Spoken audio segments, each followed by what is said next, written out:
So I like the result of having this miniature deep water culture with aeration so much that I've gone ahead and expanded it. I now have 3 trays doing this particular thing, which will be a primary nursery thing for me. Here's one of the reasons why I like it. I have this Moscow tomato cutting that's about 10 days old, and you can see it's putting out generous amounts of roots, and this will be ready to go into a larger system fairly quickly. So, and there's other plants in here like this basil. Okay, this cutting doesn't have any roots, but it's doing okay in these conditions. And I think what's interesting about this is you may be able to see that these things are very deep in the water. I mean, the water is coming up halfway on this net cup, which is set into this foam pad. So with the aeration from the air stones, this triple decker system now has 3 1-inch air stones being fed by a 20-gallon Tetra Whisper aquarium pump. Here's the present state of that system. I've got 3 trays going, and down behind this one there's a 20-gallon aquarium pump, a Tetra Whisper, and then each one of these things has a 1-inch air stone, and they're doing just fine. The other day I took some tomatoes out of these to put into a bigger system, and some of the tomato plants that came out of this were crowding the light so much I had to move it up. And when I pulled them out of the miniature system, I found that some of these tomato plants, some from seeds and some from cuttings, had roots like 12 inches long. And I was really impressed with what was going on under the surface of these particular things.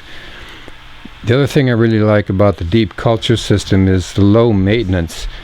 I can come around every couple of days and put some water on top of these floats, or pick up a plant and put some more solution in it. I sprinkle a little bit of peroxide in now and then, and this is a really effective way.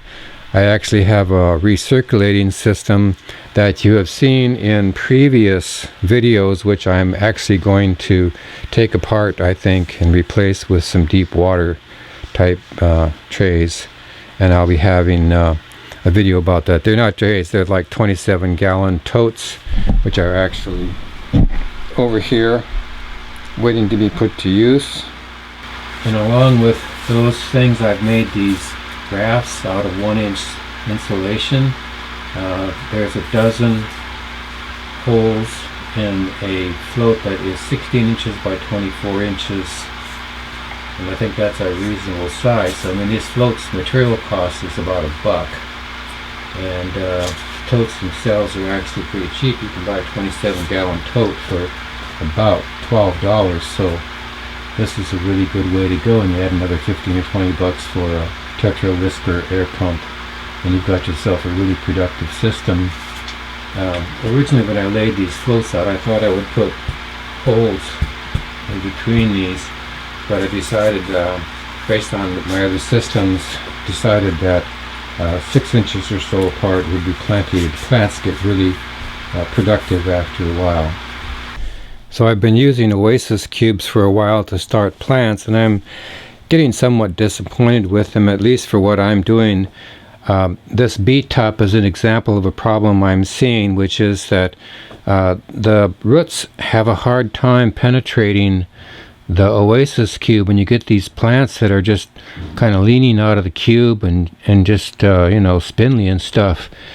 And here's an even more extreme case of some kale seeds, and let's see how close we can get.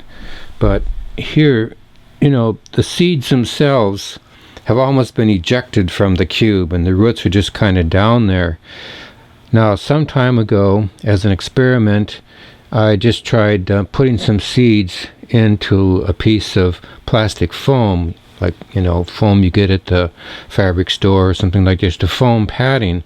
And I've gone back to doing that now, and here's an example of some beet tops, and you can see that in just a few days, actually, this is about less than a week, these things have popped out of this cube and they're growing nice and straight.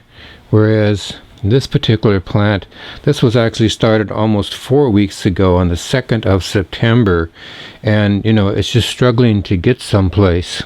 Here's another example about how well it's working. This is 4 romaine seeds in a block of foam, and those have been there about 4 days actually, so they're already emerging very nicely and will turn into good, well-rooted plants. So there's nothing terribly complicated about this technique. You just take a block of plastic foam. This one has actually been cut in the past for use with some making cuttings, but I'm using it for that. You just take a sharp knife, and in this case I'm just making a slit about 1/4 of an inch deep, and I will split this open like this and use the tweezers to put some seeds in there, and then squeeze it down, dip it in some solution, and let it soak up. So this technique probably can't be used for a really large scale system, but certainly for a home type application, I think this is a good way to go. This foam is pretty cheap. You can buy a big chunk of it for about $10 that will give you hundreds and hundreds of starts. Here's another example of some kale seeds that were started about 6 days ago.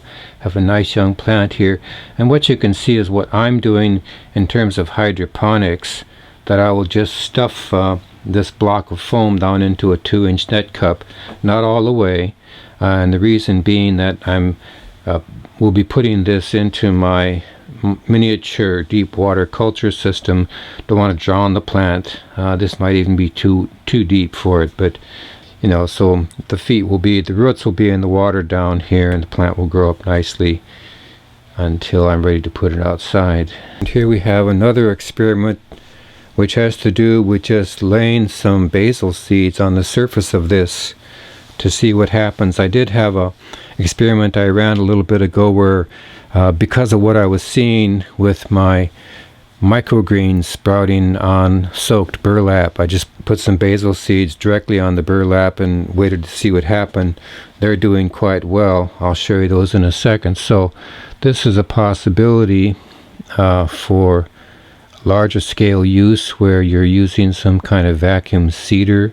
If you were able to lay out a sheet of these and then get the seed started and then cut the foam into 1-inch blocks, it's still a bit labor intensive, but you still also have to break up oasis blocks and things like that, so maybe it's not too hard a project. So here is the experiment I did with just throwing some basil seeds on top of a piece of soaked burlap. When this got to a certain point, I just took this little piece of burlap and set it on top of an oasis cube, and that's what it's growing into. So this is also coming from my miniature deep water culture